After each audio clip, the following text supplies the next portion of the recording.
What if I told you that right now, as you're watching this video on your iPhone, there's a secret backdoor that hackers could be using to access everything on your device? Your photos, your messages, your banking apps, everything. And Apple. They've known about vulnerabilities like this for years. Some of these flaws have been exploited since 2018, but they're just telling us about it. I'm about to show you the hidden security flaws that Apple desperately hopes you'll never discover. But first, hit that subscribe button because this information could literally save your digital life. Let's start with the bombshell that just dropped. In April 2025, Apple quietly released an emergency security update to fix not one, but two actively exploited zero-day vulnerabilities, CVE 2025-31200 and CVE 2025-3120. These aren't theoretical threats. These are vulnerabilities that hackers were already using to break into iPhones in what Apple called extremely sophisticated attacks against specific targeted individuals. But here's what Apple doesn't want you to know. This isn't an isolated incident. In January 2025, they patched their first zero-day of the year. In March, 2 more zero days. By May, they were fixing over 30 vulnerabilities in a single update. That's not security. That's damage control. Remember when Apple used to mock Android for being less secure? Well, the tables have turned and the numbers don't lie. But wait, it gets worse. Let me show you something that will absolutely blow your mind. There are methods that I won't fully demonstrate for obvious reasons that can bypass your iPhone's passcode. And some of these methods have been around for years. We're talking about vulnerabilities that date back to iOS 6 in 2012. That's over a decade of potential exposure that Apple kept quiet about. Now, I want to be clear. I'm not going to show you exactly how to do this because that would be irresponsible. But the fact that these methods exist should terrify you. So why doesn't Apple tell us about these vulnerabilities immediately? Why do we only find out months or sometimes years later? It's simple. Apple has built their entire brand around privacy and security. What happens on your iPhone stays on your iPhone, they say. But that marketing slogan becomes a lot less convincing when hackers already have the keys to your digital kingdom. Every time a major security flaw is discovered, Apple's stock takes a hit. Their reputation suffers. So they have a financial incentive to keep these discoveries quiet for as long as possible. Compare this to companies like Google, who run bug bounty programs and publicly acknowledge security researchers. But the secrecy goes deeper than just bad PR. Remember the 2016 San Bernardino case where the FBI wanted Apple to unlock a terrorist's iPhone and Apple refused? Well, plot twist. The FBI found another way in. Companies like Cellebrite and Graykey have been selling iPhone unlocking tools to law enforcement for years. These aren't theoretical hacks. These are commercial products with price lists. And here's where it gets really concerning.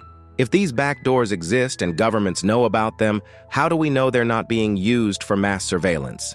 We've already seen how spyware like Pegasus has been used to target journalists, activists, and political dissidents. Your iPhone might be more transparent to certain organizations than you think. Let's talk about real-world consequences. These aren't just theoretical vulnerabilities. People are getting hurt. In 2025 alone, we've seen multiple high-profile cases where iPhone vulnerabilities were exploited. Celebrities, politicians, business leaders, nobody is immune. The April 2025 vulnerability I mentioned earlier? It could be triggered just by playing a malicious audio file.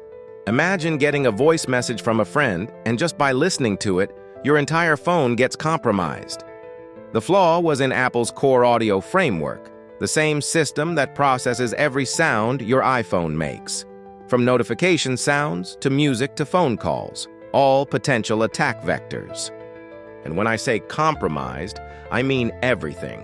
Your photos, your location history, your messages, your passwords stored in iCloud keychain, your banking apps, everything becomes accessible to the attacker.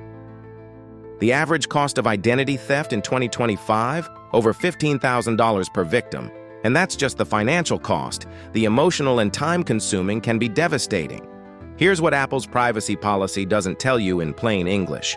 They can't protect you from vulnerabilities they don't know about.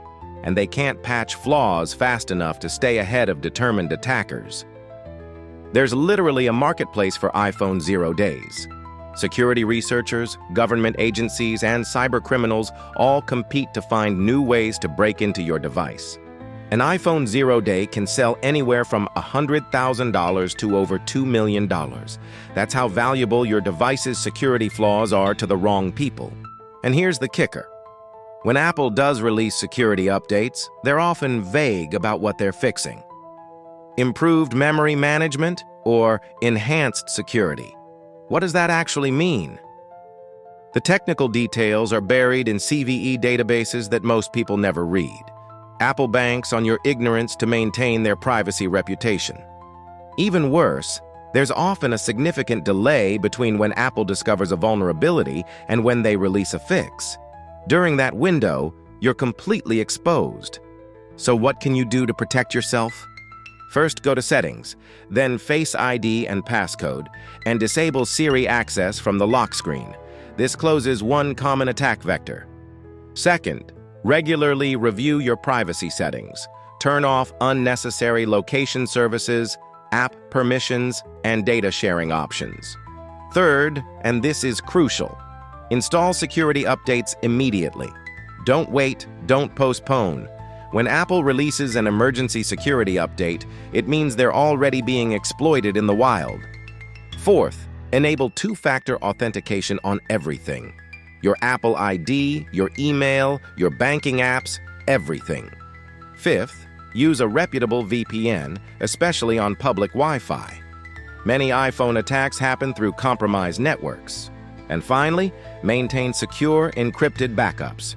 If your device is compromised, you want to be able to restore it from a clean backup. This isn't just about Apple. Every tech company has security flaws. The difference is transparency and how quickly they respond. Google publishes detailed security bulletins. Microsoft has regular patch cycles with clear documentation. The hard truth is that perfect security doesn't exist, but informed users are safer users. This is why we need to have these conversations. Share this video with your friends and family. Make sure they understand the risks. And if you want to stay informed about the latest security threats and how to protect yourself, make sure you're subscribed with notifications turned on. Your homework for today, go check your iPhone for pending security updates right now. Seriously, pause this video and do it. Go to Settings General, Software Update. If there's an update available, install it immediately. Then come back and let me know in the comments. Were you surprised by what you learned today? Have you ever experienced suspicious activities on your iPhone? Remember, your digital security is your responsibility. Don't let Apple's marketing make you complacent. Stay informed, stay updated, and stay safe. Thanks for watching, and I'll see you in the next one.